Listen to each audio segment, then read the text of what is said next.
अस्सलाम वालेकुम, मेरा नाम बहजाद है। इस वीडियो के शुरू में ही मैं एक बहुत खूबसूरत हदीस आप लोगों से शेयर करना चाहता हूँ। अल्लाह के नबी हजूर अक़दस सल्लल्लाहु अलैहि वसल्लम ने फरमाया, सही मुस्लिम की 945 नंबर हदीस है कि जिस शख्स ने अल्लाह की खुशनुदी और सवाब की गर्ज से जनाजा पढ़ा तो उसे एक किरात का सवाब मिलेगा, और जो शख्स तदफीन तक जनाजे के साथ रहा उसको 2 किरात का सवाब मिलेगा। सहाबा ने पूछा, या रसूल अल्लाह सल्लल्लाहु अलैहि वसल्लम, किरात से क्या मुराद है?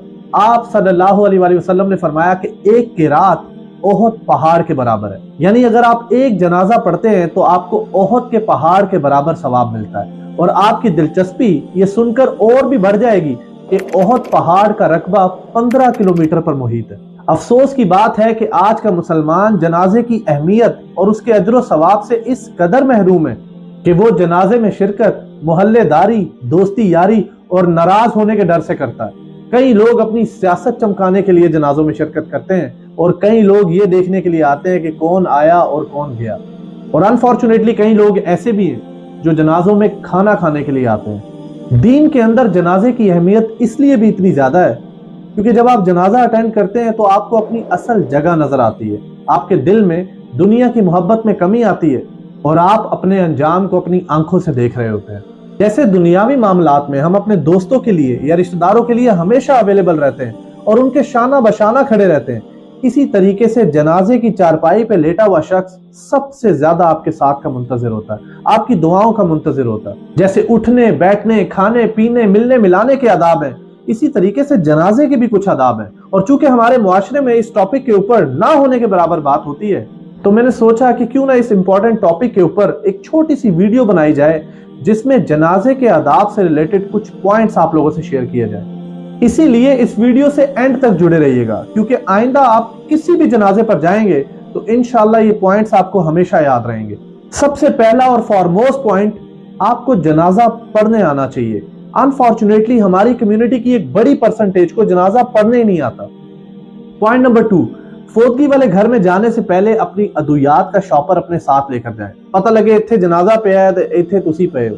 पॉइंट नंबर 3, खुदा के वास्ते फोदगी वाले घर जाने से पहले किसी होटल, रेस्टोरेंट या अपने घर से खाना खा के जाएं और कोशिश करें कि फोदगी वाले घर में खाना खाने का वेट ना करें। अक्सर मैंने ये देखा है कि कई लोग जनाजे के बाद खाना खुलने का वेट कर रहे होते हैं। पॉइंट नंबर 4, अपने जज्बात को अपने तक महदूद रखें। बातें करके बहुत ज्यादा जाहिर करवाने की कोशिश मत करें कि आप बहुत दुखी हैं। हाँ, अगर आप तकलीफ में हैं, आंसू बहाएं, खामोश रहें और फोत होने वाले शख्स की मगफिरत के लिए दुआ करें। पॉइंट नंबर 5, मरने वाले के रिश्तेदारों को रोने या ना रोने पर हरगिज मजबूर मत करें और इस किस्म की बातें बिल्कुल भी मत करें कि अब तो तुम्हारी दुनिया उजड़ गई है, अब तुम्हारे साथ क्या होगा, तुम्हारा गुजारा कैसे होगा। इस किस्म की बात करके उनके ईमान को कमजोर करने की कोशिश मत करें। हमें पालने वाला, हमारी देखभाल करने वाला हमारा रब है जो हमेशा हमारे साथ है। पॉइंट नंबर 6, वफात पा जाने वाले शख्स के अहले खाना को मैयत के साथ थोड़ा सा टाइम स्पेंड करने का मौका दें। अक्सर मैंने ये देखा है कि कई लोगों की रिश्तेदारी भी नहीं होती, फिर भी वो घर में शोर डाल रहे होते हैं, नहीं चुक्को चुक्को लेके जाना है। इस किस्म की बातें मत करें।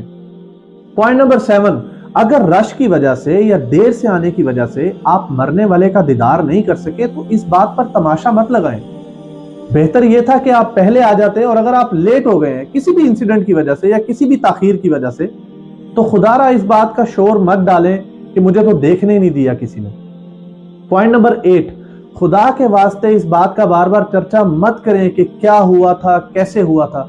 इस बात से अहले खाना को मजीद ठेस पहुंचती है। पॉइंट नंबर 9, मैयत वाले घर में इधर उधर की बातों से गुरेज करें। इसने क्या पहना है, कौन आया, कौन गया, इस किस्म की शैतानियत से अपने आप को महफूज रखें। पॉइंट नंबर 10, खुदा के वास्ते मैयत के साथ या उसके अहले खाना के साथ तस्वीरें मत बनाएं। ये जनाजा है, शादी नहीं है। Thank you so much for watching, और अगर आपको ये वीडियो अच्छी लगी तो प्लीज शेयर कीजिएगा। Thank you so much.